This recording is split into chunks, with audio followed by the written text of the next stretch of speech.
চিরায়ত ধারায় উদযাপিত হবে এবারের পহেলা বৈশাখ। তবে চারুকলার ঐতিহ্যবাহী শোভাযাত্রা স্বনামে ফিরবে কিনা তার সিদ্ধান্ত হবে মন্ত্রিসভায়, জানিয়েছেন সংস্কৃতি মন্ত্রী নিতাই রায় চৌধুরী।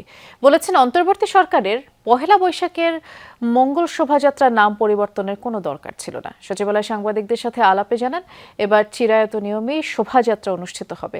আলাদা এক অনুষ্ঠানে মন্ত্রী বলেছেন, প্রাথমিকে সঙ্গীত শিক্ষক নিয়োগে মন্ত্রণালয়ে প্রস্তাব দেওয়া হয়েছে। সিলন টি রপ্তানিতে শীর্ষে।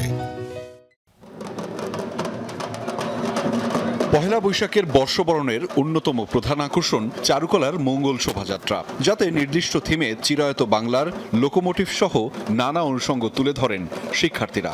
একসময় স্বৈরাচার বিরোধী বার্তা বহনকারী এই শোভাযাত্রা তথাকথিত নিরাপত্তা শঙ্কায় পরিণত হয় প্রহরী বেষ্টিত প্রদর্শনী। আওয়ামী সরকারের পতনের পর গত বছর অন্তর্বর্তী সরকারের আমলে এই শোভাযাত্রা নাম পাল্টে করা হয় আনন্দ শোভাযাত্রা। ঐতিহ্যবাহী এই আয়োজনকে স্বনামে ফেরানোর কথা ভাবছে বর্তমান সরকার। মঙ্গলবার দুপুরে সচিবালয়ে সাংবাদিকদের সাথে আলোচনায় সংস্কৃতি মন্ত্রী জানান, অন্তর্বর্তী সরকারের সময় নাম পরিবর্তন করার কোনো প্রয়োজন ছিল না। এবার যথাযথভাবে চিরায়ত ধারায় পহেলা বৈশাখ পালিত হবে। অন্তর্বর্তীকালীন সময়ের যে সরকার যা করেছে সেটা তো আমরা ইনটোটা রাখবো না, কারণ তারা যেটা ভুল করেছে সেটাও আমরা জানি, তারা যেটা ভালো করেছে। আমরা তো মনে করি যে এই মঙ্গল শোভাযাত্রার পরিবর্তে আনন্দ শোভাযাত্রার দেশে ধন্যবাদ জানাই, কিন্তু এটা দেওয়ার কোনো প্রয়োজন ছিল না। চারুকলার মঙ্গল শোভাযাত্রা ছিল ইউনেস্কো ওয়ার্ল্ড হেরিটেজের অংশ। সেই আয়োজনের নাম পাল্টে দেওয়া হলে গত বছরই বিভিন্ন মহলে সমালোচনার জন্ম দিয়েছিল। আনন্দ নাকি মঙ্গল নামকরণের এই বিতর্ক দেশকে বিভক্ত করতে পারে বলে শঙ্কা প্রকাশ করেন মন্ত্রী।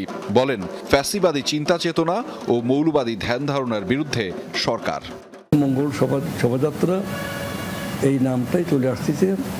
আমরা এই নামের আমাদের কোনো নাই, অ্যালার্জি নাই যে মঙ্গল দিলে আমাদের ক্ষতি হবে, আনন্দ দিলে আমাদের লাভ হবে। আমরা আনন্দ মঙ্গলের এই বিতর্কটা অনর্থক মনে করি।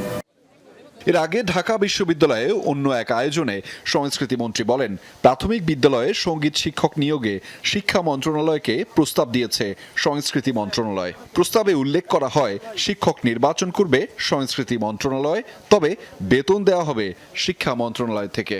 এটা যদি এরা নাও করে, আমরা প্রত্যেক জেলায় আমাদের শিল্পকলা একাডেমি আছে, প্রত্যেক উপজেলায় শিল্পকলা শাখা আছে। আমরা সেটাকে আরও এক্সপ্যান্ড করতে চাই করে সেখানে তৈরি হবে নানামুখী গবেষণা। মন্ত্রী আরও জানান, শিক্ষা মন্ত্রণালয় বিষয়টি বাস্তবায়ন না করলে বিকল্প পদ্ধতিতে দেশের শিল্পকলা একাডেমিগুলোতে বাড়ানো হবে সঙ্গীত ভিত্তিক গবেষণা কার্যক্রম। আহমেদ রেজা, যমুনা নিউজ, ঢাকা।